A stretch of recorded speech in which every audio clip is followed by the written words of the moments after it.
Okay, hello everyone. Thank you so much for joining us tonight for our webinar, Sexual Health During and After Bladder Cancer Treatments, the Female Perspective. I'm Teresa Blondin, the National Volunteer and Program Manager at Bladder Cancer Canada, and I'm honored to be facilitating this session tonight. I'm so happy you're all joining us to learn more about the strategies to address some of the sexual side effects that can come with bladder cancer treatments. At Bladder Cancer Canada, we believe that education empowers patients and can help facilitate an increased quality of life for people affected by bladder cancer. And that's what tonight is all about.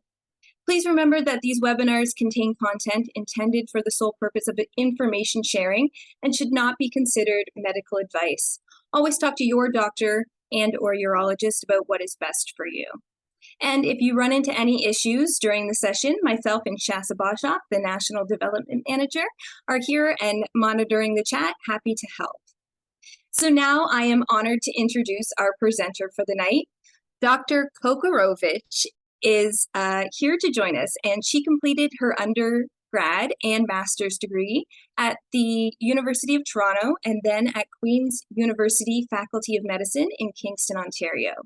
She then completed a residency in urology at Dalhousie University in Halifax, followed by a fellowship in urologic oncology at the University of Texas MD Anderson Cancer Center. She joined the Faculty of Urology at Université de Montréal as a urologic oncologist and researcher at the end of her fellowship. She's passionate about improving the lives of patients living with urologic malignancies. So now I will pass it over to you, Dr. Kokorovic. Thank you so much for the introduction. I just want to start off by saying I'm so excited that I've been invited to give this talk because it's a very under-researched and not very much talked about area in medicine and area in urologic oncology. And it's actually one of my research interests. So I'm really, really happy and excited to be here and have Bladder Cancer Canada focus more on women's sexual health and function as they're undergoing bladder cancer treatments. I will add to my bio that I have since moved from the Université de Montréal to Dalhousie University in Halifax, which is where I'm currently practicing as a urologic oncologist. So today we will be talking about female sexual function during and after bladder cancer treatments. This is mostly a talk that is focused on muscle invasive bladder cancer and radical cystectomy. However, I'm more than happy to answer questions about non-muscle invasive bladder at the end of the talk as well, if that is something that interests the audience. So the epidemiology of bladder cancer, so 20% to 25% of all bladder cancer patients are female, but if you look in the literature, women are a lot more likely to present at later stages of disease. So they're more likely to have stage 3, 4, or even metastatic disease compared to male counterparts. And they're also at increased risk of recurrence, progression, and mortality after treatment. And the reasons for this remain largely unknown. There are some biological factors. So there might be role of androgens and estrogens that come into play. But there are probably also some societal factors. So for example, female patients are more likely to be diagnosed with recurrent urinary tract infections, less likely to have prompt workup for their hematuria compared to male counterparts.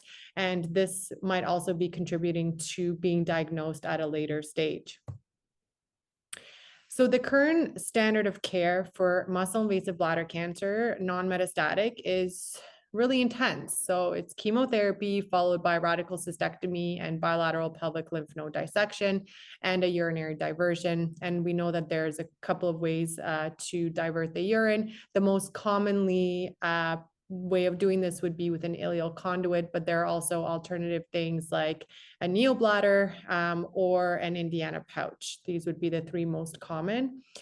In women, a radical cystectomy is basically a pelvic exoneration. So historically, this would include removal of the uterus, the cervix, the fallopian tube, the ovaries, as well as the anterior vaginal wall. So this, in other terms, would be called a pelvic exenteration. And why have we done this? It's because historically it was thought that this would improve cancer outcomes or oncologic outcomes. And this is because advanced bladder cancer, and like I mentioned, women are more likely to present at more advanced stages. It's more likely to involve the anterior vaginal wall. And so we don't want to leave any cancer behind. But as we're getting better at staging and our imaging has gotten better, there may be some situations where we can actually do some organ sparing approaches. And obviously, it goes without saying that removal of your female sexual organs, as well as an anterior part of your vagina, will have a profound effect on sexual function of female patients undergoing this procedure. I did want to talk about an alternative therapy, which is trimodal therapy. So in some cases where the cancer is not very advanced, the trimodal approach may be appropriate. So this is using radiation, chemotherapy, and maximum TURBT to debulk the tumor.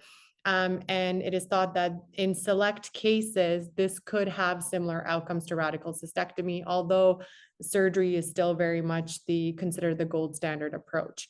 Now, as little as we know about the effects of sexual function in bladder cancer patients, and specifically women undergoing radical cystectomy, we know even less about this. So it does sound very promising because obviously you're not undergoing a major pelvic exenteration. However, the side effects of radiation therapy on sexual function remain very poorly understood, and we definitely need more research in this area.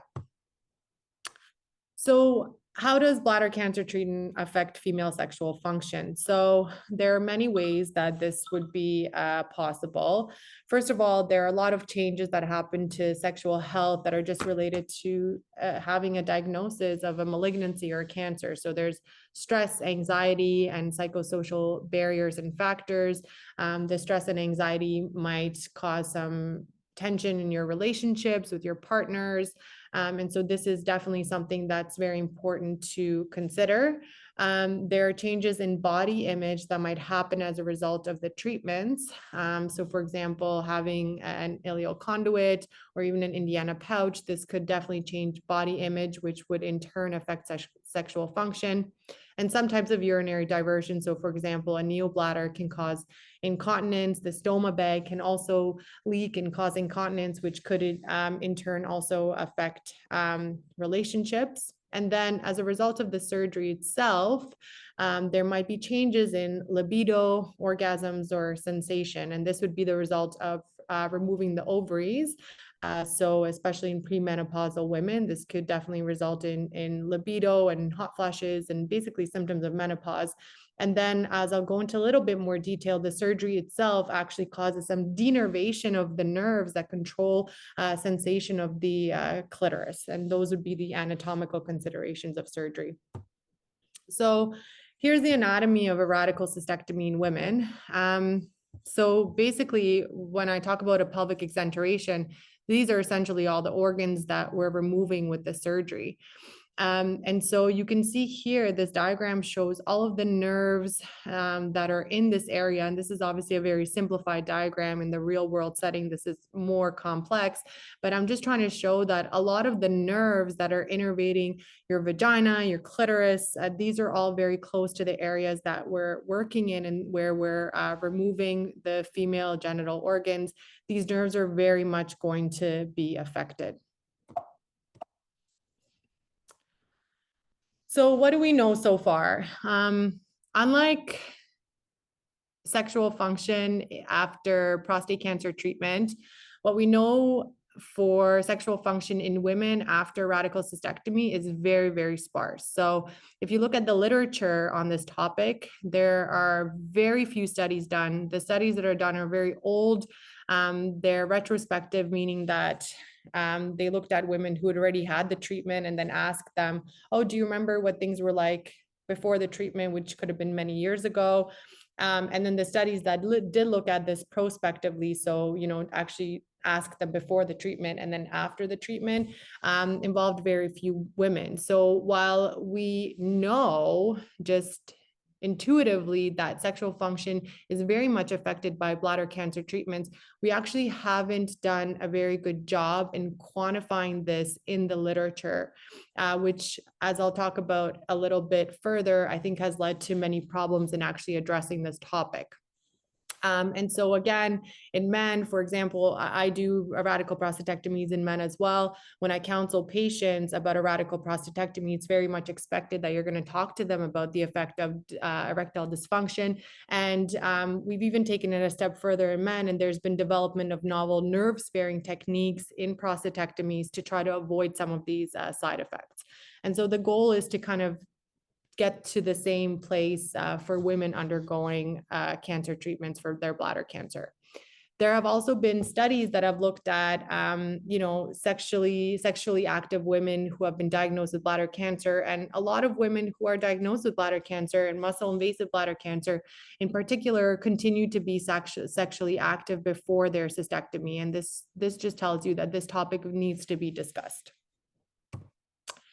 So some of the actual effects of bladder cancer treatment on sexual function are listed here. So of the studies that have looked at this, it was very much vaginal dryness that happens, pain during intercourse, and an inability to achieve orgasm. And so this is one of these studies where they asked women questions about their sexual function before. So this would have been the baseline, as well as after radical cystectomy. You can see here it was only 27 women, but they did do a good job in the sense that they actually asked before the treatment and right afterwards. And you can see some of the side effects that women complained about or that they experienced after their radical cystectomy. So these are the changes that they underwent. So you can see that pain during sexual intercourse, degree of vaginal lubrication had changed. Overall sexual desire and interest did not change. This was not a statistically significant value. However, ability to achieve orgasm did. And so the take-home point from this is that many women are sexually active prior, during, and after treatments. However, if we look at some of the literature and ask women, most women, or at least a lot of women, are actually not asked about their sexual function prior to undergoing surgery. And so what do women know before surgery? So there have been questionnaires and providers have been asked, and women have been asked, did your urologist or your medical oncologist or whoever's managing your bladder cancer discuss the effect that this could have on your sexual function? And what women have said is that about 40% of them did not have any discussion about this prior to undergoing treatment.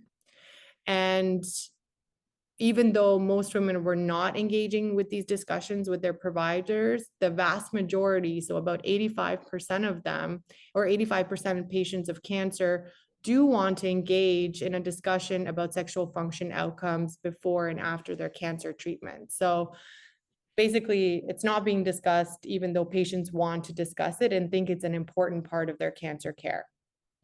So this is a study that I engaged in my fellowship, and we basically looked at women who were undergoing a radical cystectomy at our institution at MD Anderson, and we wanted to know, what do you want, what do you need, how can we improve our care for patients who are undergoing a radical cystectomy, and what can we do better?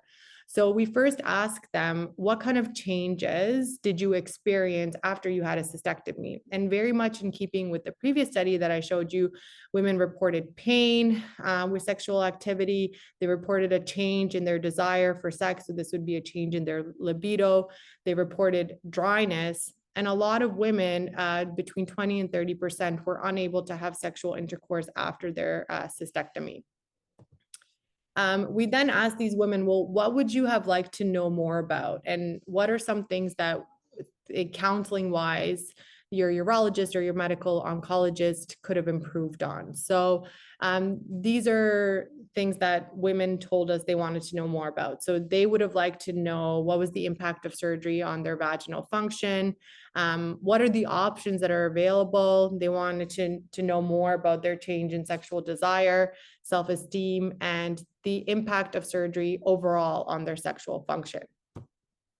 And then if you look here, these are all the things that were not discussed with them, or they felt like they weren't adequately discussed. It was abnormal vaginal discharge after surgery, difficulty adapting to urostomy appliances, hernia, lymphedema, and vaginal prolapse. So these are all kind of areas of improvement. And the point of the study was to figure out what women want, what we need to talk more about, and what needs to be included in our routine preoperative discussions with patients who will be undergoing this major procedure. So why aren't we discussing these things? Like, why are 40% of patients not having these discussions with their providers? I don't really know. I don't think anyone really knows, but I do have some hypotheses and some thoughts about this. I think that there are a lot of biases that may exist, and this is true for men and women about sexual activity. And I think that there may be some biases that women are not engaging in sexual activity if they have a cancer diagnosis. However, like I have shown in my previous slides, 85% of women or more are still sexually active in one form or another, and they do want to have these discussions. Historically, it just hasn't been part of our training to address this, but I think we are getting better now with having more presentations like this on this topic, talking about it more, having more studies come out. So I think this is an area that we're very much improving on and trying to improve on.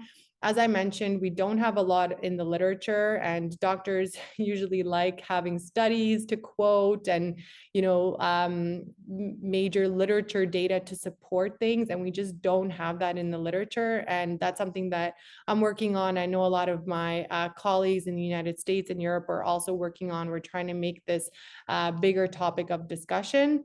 And then I think one of the major concerns is concerns about potentially making the patient feel uncomfortable.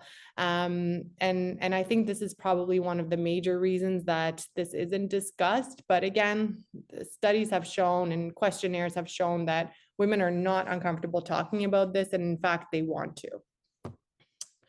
So what can we do and what can patients do? So I think one of the best things is to come to this webinar, learn more, find out more about what could happen after bladder cancer treatment, and then empower yourself to ask some questions. If you are going to undergo, and as I'll talk later on in a few slides, if you have undergone treatment, how you can improve your sexual function and what can be done. So I think a great first step would be to just ask your doctor. Like I said, a lot of doctors, urologists, medical oncologists may think that this is something that the patient does not want to discuss. They don't want to make the patient feel uncomfortable, and so they might not be bringing it up for that reason. So if this is something that's important to you, I would very much recommend bringing it up to your physician, your provider, and just having a discussion about it. There are many validated questionnaires that are available on the topic. I've listed some of them here. They aren't routinely used in the urology literature, but they've been used in many other different settings, and specifically in patients who have been diagnosed with other cancers. And so this would be very similar to some of the questionnaires that we use for men to quantify their erectile function before or after undergoing treatment for prostate cancer. So there are questionnaires that are available for use.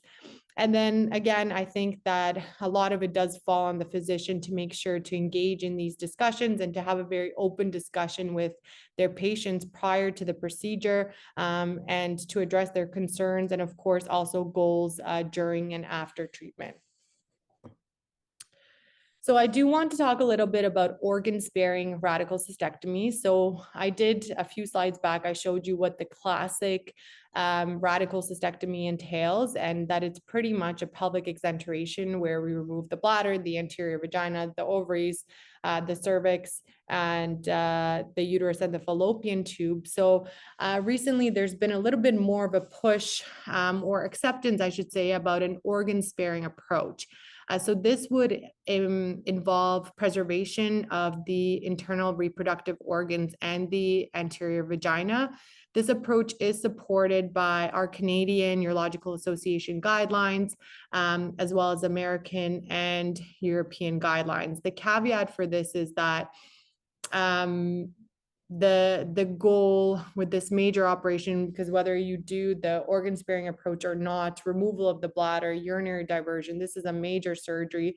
The goal, if we're doing something this major, the goal is to cure. The goal is curative intent, to get rid of the bladder cancer, to cure you of the bladder cancer. And so there has to be a balance between quality of life and survivorship, but also making sure that we're not compromising oncological outcomes. But I wanted to put this out there, something that is an option that's available for patients who do not have advanced disease and in whom we can still cure the cancer with the surgery alone, but at the same time try to spare the reproductive organs and perhaps improve some of those sexual function outcomes. So what are the treatment options that are available following a radical cystectomy that might improve sexual function? So one of the first things is referral to sexology. So like I said, a lot of the changes that happen during and after treatment are related to psychosocial issues. Perhaps there's been a strain in your relationships, body image issues. And I think a lot of this can be addressed with sexology and some counseling. So this would be a great first start. There are other things that we can do. So this is actually adapted from the the NCCN survivorship guidelines. These are American guidelines that have looked at survivorship issues in patients who have been diagnosed with cancer. And so I'll go through these with you because I didn't want to just make this talk about giving you all the negative side effects and that can happen after bladder cancer treatment.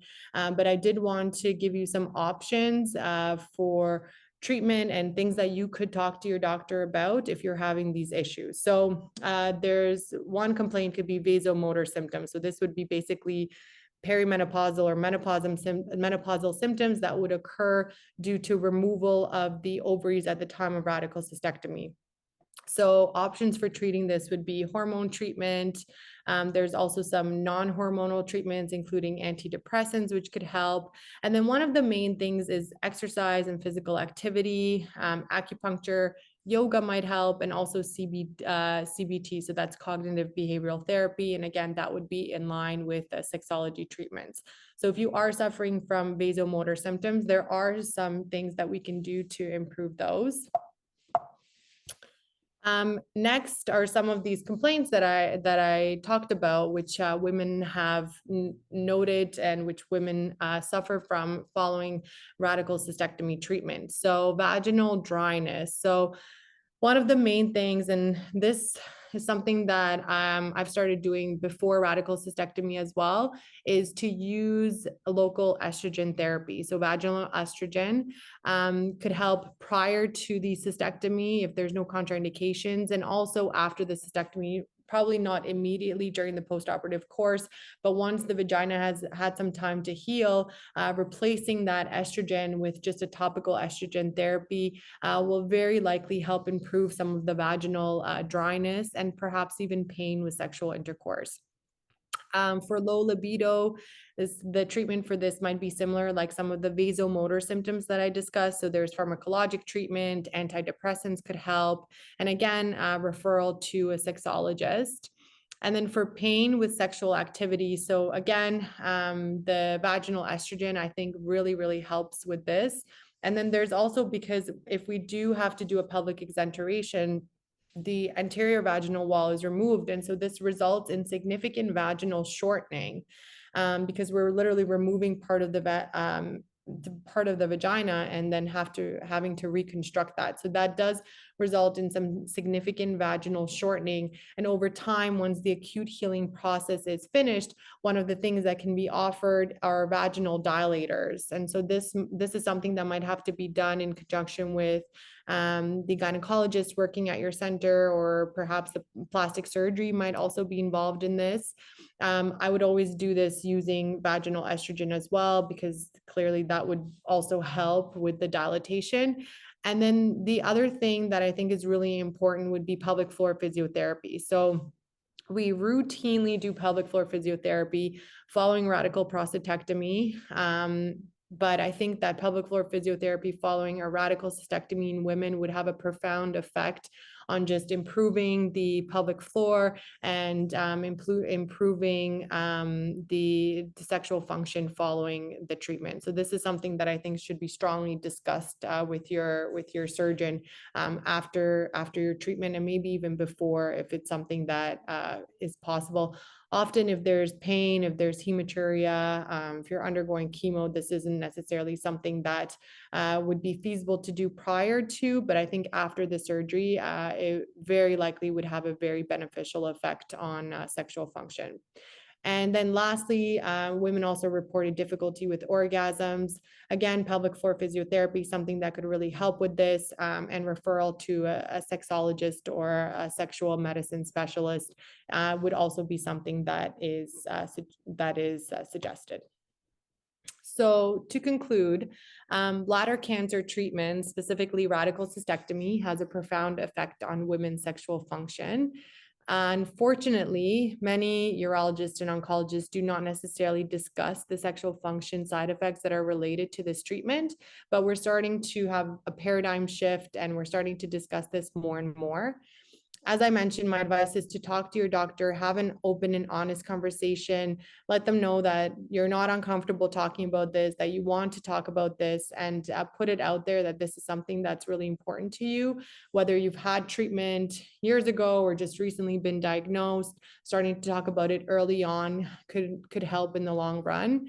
And although it seems like a dire situation in terms of all the sexual side effects that happen after the surgery, there are treatment options available, and these should be discussed with your physicians.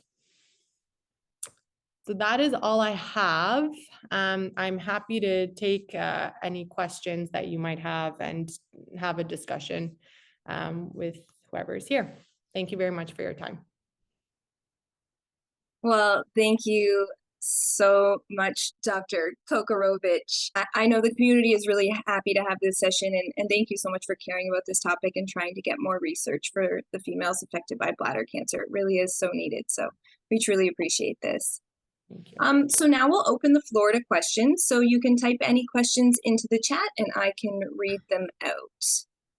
How long should I wait before resuming sexual activity after different treatments? So even there was a question from even a TURP to a radical cystectomy. Yeah, so after a TURBT procedure,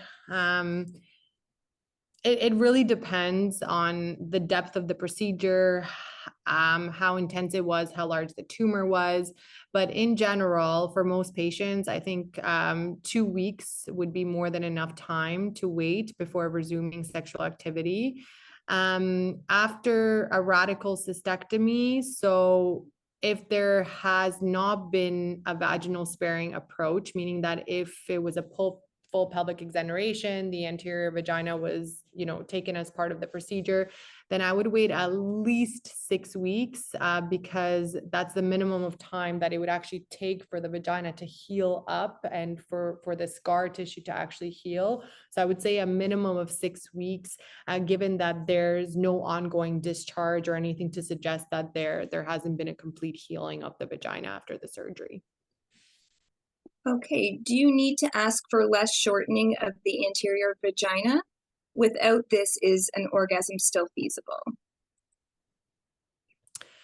So I think this goes hand in hand with the discussion of the organ sparing approach.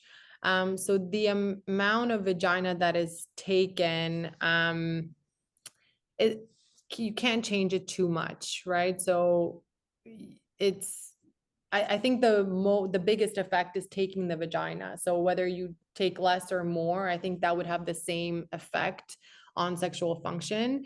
So the major question to discuss with your doctor is, do they have to take it at all? Do they feel that the cancer is in that certain area of the bladder? Is the cancer advanced enough? Is there something concerning on the pathology that would make them want to take the vagina to make sure that, you know, the margins are negative and that everything is okay from a cancer perspective?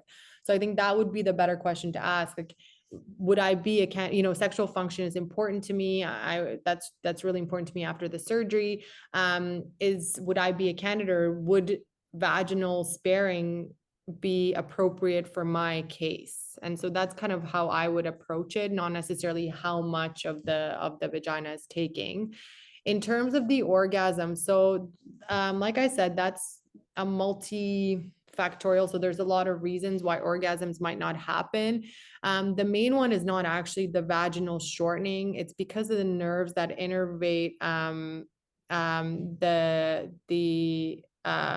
the clitoris. They're all in the area that of the bladder and anterior to the vagina. So those are all cut and taken when, you know, when we do the surgery. So that's kind of a separate issue as well, unfortunately. And what if someone's doctor seems very uncomfortable with these questions? Is there something they could do, or any resources you suggest that they utilize? You mean the doctors? Or the patient? Is there something they could do to maybe educate the doctor, or something they could bring to facilitate the conversation? Well, like, coming to this webinar is a start. So you could say, oh, I went to this Bladder Cancer Canada webinar, or I read on the Bladder Cancer Canada website, or, you know, I saw this study and they talked about sexual function. Do you know anything more about that? Or even just bringing it up and saying, like, this is really important to me. Is there anything that that I can do afterwards to help? So I think just bringing it up will be a really, really good first step. Like I said, these vaginal sparing approaches, and they're in our guidelines, so providers are aware. I think it's just going to take a little bit more time before it becomes like a routine discussion, much like it is for erectile dysfunction in men. But I think we're getting there, and I think a lot more urologists and medical oncologists are becoming more in tune with this. And so that's why I encourage patients to bring it up, because most of the time it's not, I think a lot of the time it is like they just don't want to make the patient uncomfortable. It just hasn't been part of their routine counseling, but I think we need to change that. And so I think just bringing it up and not being shy is totally the way to go. And just like I said, even coming to this webinar saying, oh, I saw a urologist present on this. Can you comment more on that? Should I be using vaginal estrogen before the surgery, after the surgery? You know, just bringing it up, I think, will do a lot of good. Okay, great. And is organ sparing available only for non-muscle invasive or for both? Yeah, it's available for both. So if you have to have a radical cystectomy for non-muscle invasive, then probably more likely you'd be a candidate for an organ sparing approach, because at that point the cancer hasn't even invaded through the muscle layer of the bladder. So definitely, even for non-muscle invasive, if you have high risk non-muscle invasive disease and a radical cystectomy has been recommended for you, then for sure an organ sparing approach might be an option. Okay, great. And another question on wait time. How long should someone wait after a BCG treatment to resume sexual activity? So yeah, BCG treatment is a whole other it's a whole other topic, because we literally know nothing about this. So we don't know what the effect is. I think someone in the group chat mentioned about vaginal dryness during BCG treatments. We don't know how BCG affects the vagina. We don't know how it affects sexual function. We really don't know the effect of these intravesical BCG treatments or chemos or anything like that. So the answer is we don't know. I think every hospital kind of has routine precautions where they tell you to, you know, pee in a special toilet, or there's some hospitals tell you to use bleach afterwards. But none of that is actually based on studies. So I don't actually have a good answer for you. Probably waiting a few days until after your BCG treatment is fine, but there's nothing in the literature, there's no studies on this to actually support what I tell you or what the urologist would tell you to do this. So it's something we definitely need to work on. Okay, and a question around women having non-muscle invasive bladder cancer. What's the typical recurrence rate compared to occurrence rate compared to muscle invasive bladder cancer in women? So if you look at all comers of bladder cancer, 20 to 25% of all of them are women. The 75% of all new diagnoses are non-muscle invasive. But if you compare men to women, stage to stage, women are more likely to have their first presentation as muscle invasive than men, if that makes sense. And that's going back to when I mentioned that women are maybe more likely to keep getting recurrent treatments with antibiotics for their gross hematuria. And there's probably some biological factors as well that come into play. But all in all, if you take women, they are more likely to come to me or urologists in general having more advanced disease compared to men. Okay. And is it safe to use estrogen cream for dryness during BCG treatments or between treatments? Yeah, like I said, we don't know based on studies, but I would encourage it. I think there's no reason not to. And I think that having healthy vaginal tissue is likely to be helpful, and having, being happier during your treatments and not being in pain and having to worry about that is very likely to help you. So I would never discourage my patient from using vaginal estrogen during their BCG treatments.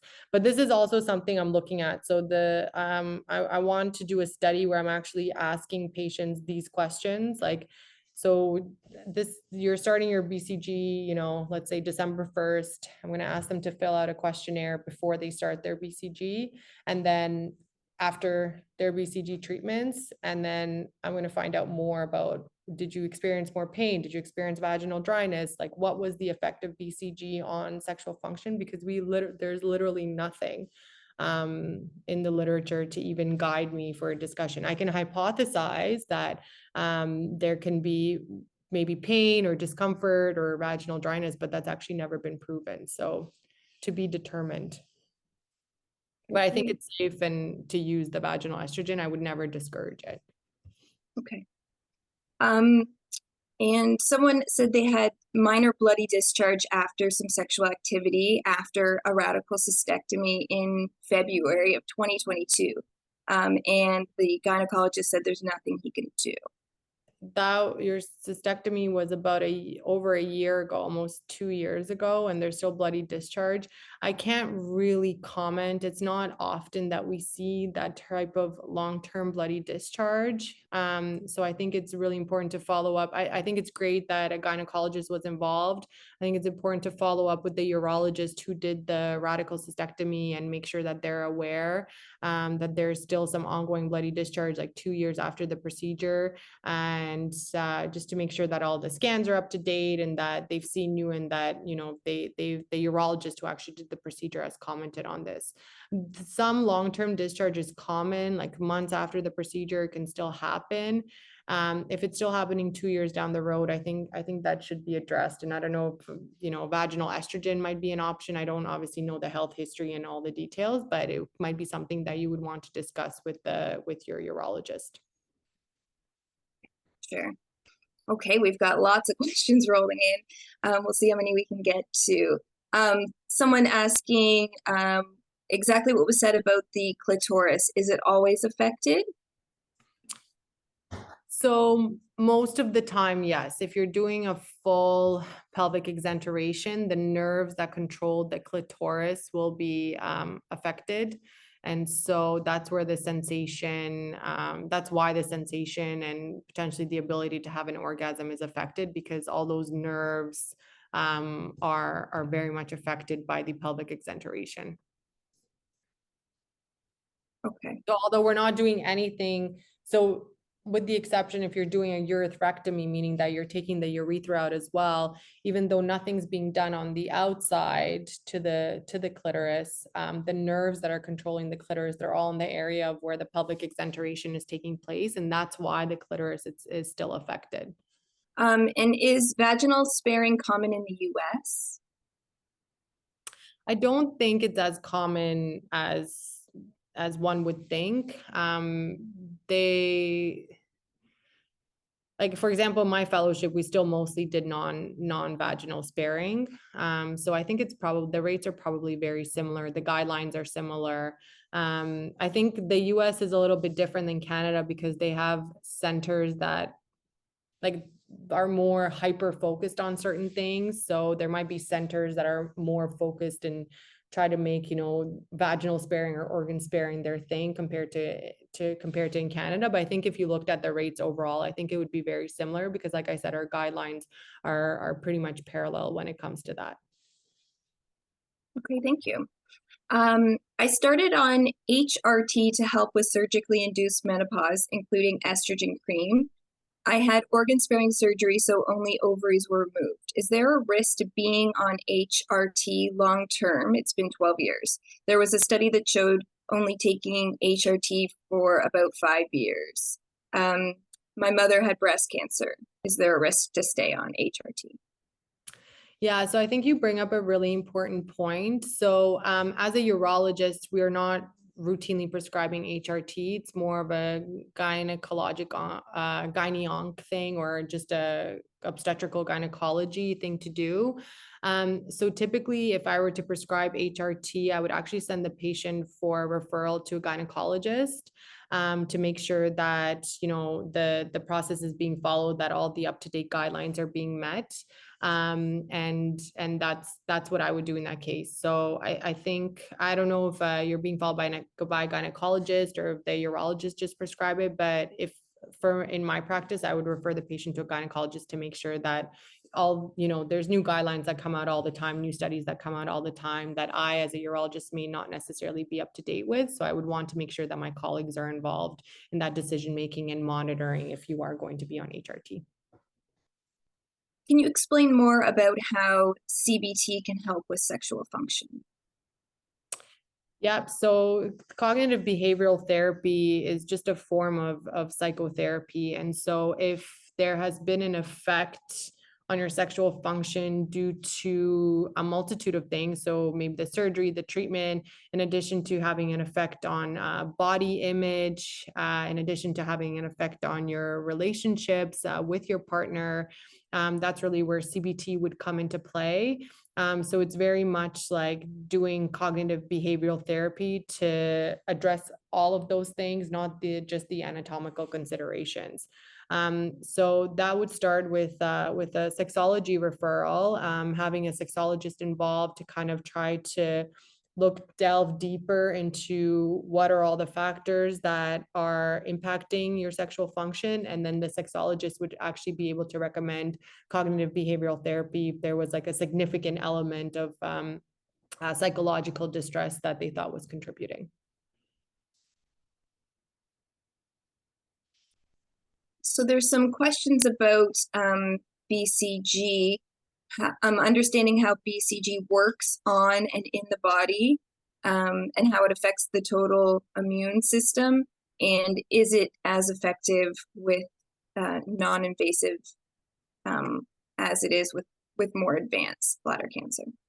So BCG, theoretically, it's supposed to be just a localized treatment, right? So there's no systemic absorption, meaning that when we put it in the bladder, it just stays in the bladder. None of that BCG is supposed to get absorbed into your bloodstream. If it gets absorbed into your bloodstream, that's where you have very serious complications, like the tuberculosis type side effects, fevers, and basically if it does get absorbed into the bloodstream, sometimes there's severe cases of infection and sepsis due to the BCG that we have to treat with anti-tuberculosis medications. Chance of that happening is extremely rare, less than 1%. Depending on what you read, but all in all, this is an extremely rare side effect to happen. Most of the time, what can happen is it can cause like an inflammatory reaction in the bladder, which can cause a fever, can cause some lower urinary tract symptoms, meaning you have symptoms of an infection and inflammation, and that's a lot more easier to treat than if it actually gets absorbed into the bloodstream. And so that's the same reason that we say, and your nurses would say, if there's any blood, if you have any blood in the urine or anything like that before your BCG treatments, you shouldn't receive them, because that might mean that it's more likely to get absorbed into the bloodstream. So we try not to do that.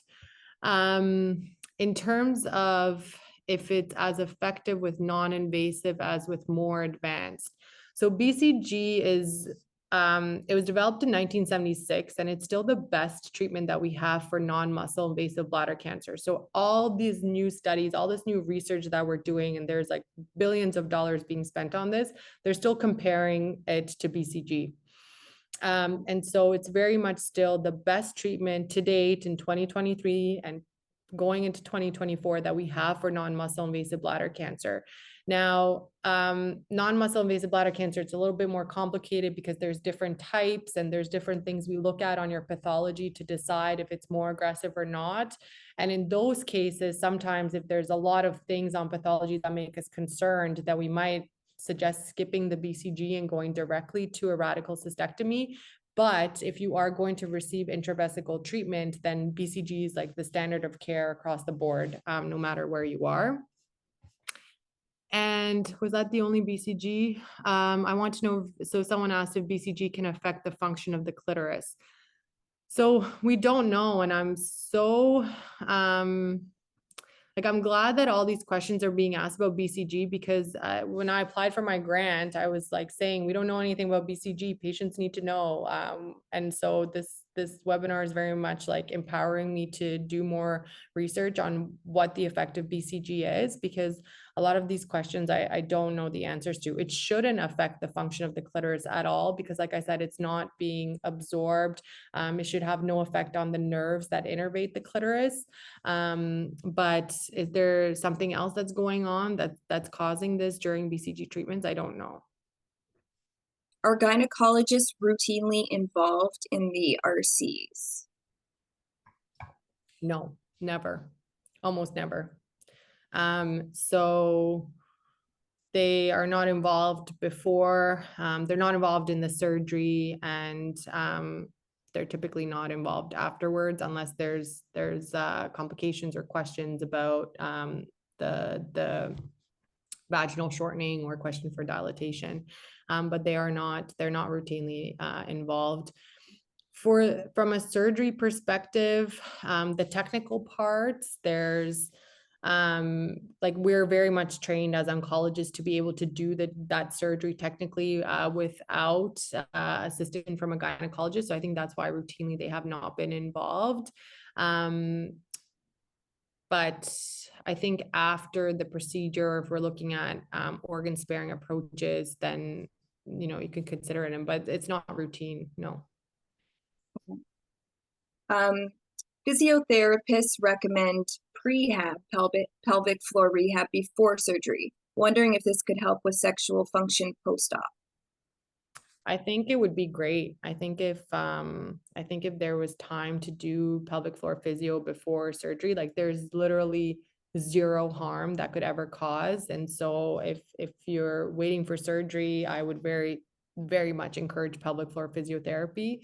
And my hypothesis is that would help a lot, probably with recovery too, and with sexual function as well. I don't have the studies to prove it, but I would be very much in favor of all my patients doing preoperative pelvic floor physiotherapy if I could.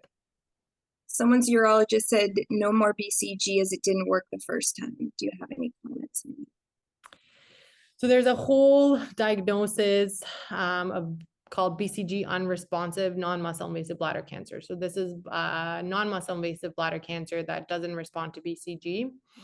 The treatment is, if it truly did not respond to BCG, you've had your induction and at least a couple of courses of maintenance, and there's still tumor there afterwards. So if it truly didn't respond to BCG, then the treatment often is to remove the bladder. There are some alternate treatment options that are available. So your doctor might discuss with you using chemotherapy instead of BCG. There's a lot of clinical trials that are happening in this space right now. So you might want to ask if there's any clinical trial options available for you that could be an option for your case.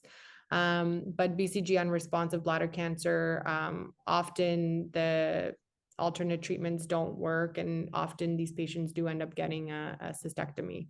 But like I said, there are some other things that a urologist might want to discuss with you, like the chemo or clinical trials before the bladder removal surgery.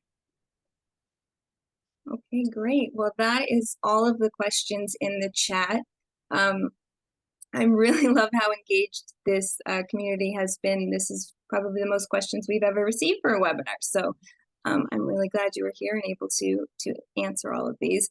Just one last question is, what can Bladder Cancer Canada do to help advocate for more patient studies for women? We'd love to help you. Yeah, I think doing this webinar, maybe putting it together an educational pamphlet, like for patients that they can bring with them. Because I think a lot of the questions were like, how do I broach the subject? Like, how can I talk to my urologist about this? They didn't talk to me about it. So maybe if we had like a pamphlet that you could say, hey, I got this from Bladder Cancer Canada. Here's some of the, things that are in this pamphlet about sexual function, that kind of might open the doorway to discussions. And I think that might be very helpful. And I would be very happy to work with you on that. Okay, that would be amazing. I Yeah. will be in touch for sure. Okay, well, we hope you enjoyed this session. In December, Dr. Peter Black will host a session on clinical trials, and in January, Dr. Lori Wood will host a session on side effects of bladder cancer treatments. So thank you again, Dr. Kokorovic, for sharing this information with us, and thank you everyone for attending. I hope you have a great night. Thank you so much. And thanks everyone for your questions and for being so engaged, and for just being such amazing advocates. Like, you really empower me and make me love my job and make me want to do more. So thanks so much. And I hope everyone has a great night. Amazing. Thank you again.